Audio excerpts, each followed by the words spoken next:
नमस्कार, मी ॲडव्होकेट स्नेहा दीक्षित पुन्हा एकदा नवीन व्हिडिओमध्ये आपल्या सर्वांचं स्वागत करते। एक छोटीशी चूक किती भारी पडू शकते ह्याचं ज्वलंत उदाहरण आज या व्हिडिओद्वारे आपल्या सर्वांना समजेल। 13 वर्षापूर्वीचं लग्न आहे। मुलगा मुलगी भेटले, 2 कुटुंब भेटली, त्यांना एकमेकांची पसंती झाली। जेव्हा त्या मुलीला विचारलं गेलं की बाय प्रोफेशन तू काय करतेस, तेव्हा तिने सांगितलं की मी CA आहे आणि मला एका चांगल्या कंपनीमध्ये नोकरी आहे आणि 40,000 रुपये पगार आहे। मुलाने आणि त्याच्या आईवडिलांनी कुठलीही शहानिशा न करता ह्या गोष्टीवर विश्वास ठेवला, परंतु हा विश्वास जास्ती काळ टिकला नाही। लग्न झालं आणि ते दोघंजण हनीमूनला गेले। हनीमूनला गेल्यावर का कुणास ठाऊक, परंतु त्या बायकोला असं वाटलं की ही बाब आपण नवऱ्याला सांगावी, म्हणून सरप्राईज म्हणून त्या बायकोने हनीमूनच्या रात्रीच त्या नवऱ्याला सांगितलं की मी काही CA नाही आहे आणि मला 40,000ची नोकरी वगैरे अजिबात नाही आहे। मला खूप स्थळं येत होती, परंतु पसंती पडत नव्हती। तुझं स्थळ चांगलं होतं, तुझा पगार चांगला होता, कुटुंब चांगलं होतं आणि म्हणून मी हे खोटं बोलून तुझ्याशी लग्न केलं। आता ह्याचं काही रेकॉर्डिंग कोणाकडे नाही, कारण ती लोक हनीमूनला गेले होते।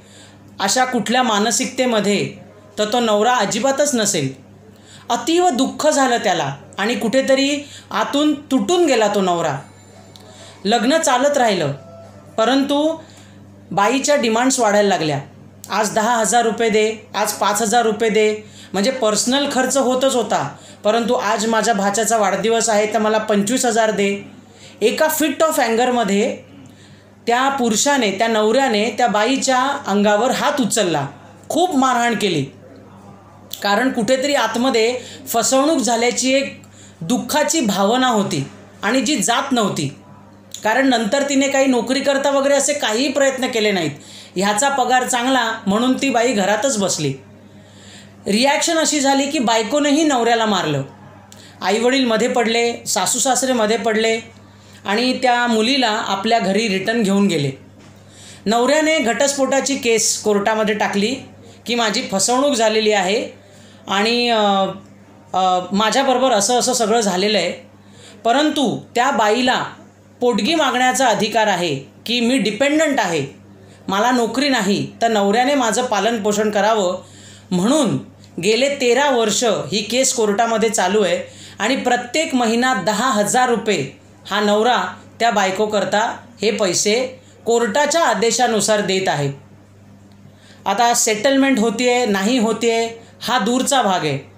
लग्न तुटलं किंवा त्याचं दुःख म्हणून मूलही जन्माला घातलं नाही, कारण हे जे दुःख आहे ना त्याच्यामुळे कुठेतरी त्या नवऱ्याला खूप फ्रस्ट्रेशन आलं, आत्महत्येचे विचार आले, कारण मनामध्ये गिल्ट यायला लागलं की अरे आपण बायकोवर हात उचलला आहे, आपली कुठेतरी फसवणूक झाली आहे, आपल्यामुळे आपल्या घरच्यांना त्रास होतोय। अशा प्रकारचं विचारांचं वादळ एका चांगल्या माणसाचं आयुष्य उद्ध्वस्त करतं, असा प्रकार घडला। एक दुसरी केस तुम्हाला सांगते, अशीच घडली, परंतु ती फसवणूक झाली बायकोची।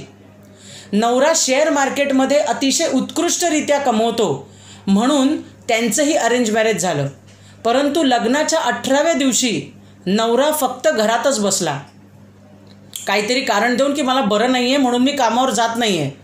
परंतु 7 दिवस कंटिन्यू झाल्यानंतर बायकोनं त्याला विचारलं की अरे तू कामावर का जात नाहीस, तेव्हा त्याने स्पष्ट सांगितलं की तुझा पगार चांगला आहे आणि मी शेअर मार्केट वगैरेमध्ये काहीही कमवत नाही, तर मी असाच राहतो घरात, हे फक्त माझ्या घरच्या प्रेशरमुळे मी तुझ्याशी लग्न केलं आहे। ह्या लग्नाला झाली 4 वर्ष आणि त्या 4 वर्षामध्ये एक इमोशनल अटॅचमेंट होते की नाही नवरा बायकोंची, त्यामुळे त्या बायकोने कमीत कमी 8.5 लाख रुपये ह्या माणसावर खर्च केले। आज काहीतरी प्रॉपर्टीज घ्यायची आहे, आज काहीतरी मोबाईलच घ्यायचा आहे, आज घरचा EMI भरायचा आहे, आज घरचं काहीतरी दुरुस्तीचं काम निघालं आहे, असं करत करत करत 4 वर्षाच्या लग्नामध्ये 8.5 लाखाचं त्या बायकोचं नुकसान झालं आहे।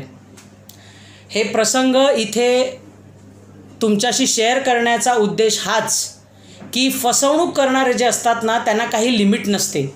त्यामुळे कितीही समोरच्याला दुःख झालं तरी तुमचा स्पष्टपणा हा तुम्ही समोर ठेवा. आजकालची दुनिया ही अशी चांगल्या लोकांची राहिलेली नाही आणि असली तर ती कदाचित आपल्या नशिबात नसेल. बरोबर की नाही? म्हणून लग्न ठरवताना कागदपत्रांची पडताळणी करा. नवरा कुठल्या कामावर आहे, त्याची पोस्ट काय आहे, तो किती रुपये कमवतो, ह्या गोष्टी जशा मुलांच्या बाबतीत बघतात तसं मुलग्यांनी मुलींच्या बाबतीत देखील बघणं गरजेचं आहे. त्यामुळे हे असे विषय ह्याच्याच करता इथे मी मांडते की लोकांना अवेअरनेस मिळावा. त्यामुळे सतर्क रहा आणि तुमचे काही विषय असतील तर माझ्यासमोर सांगा. अशा प्रकारच्या व्हिडिओतनं लोकांना मदत व्हावी हा एकमेव उद्देश. धन्यवाद.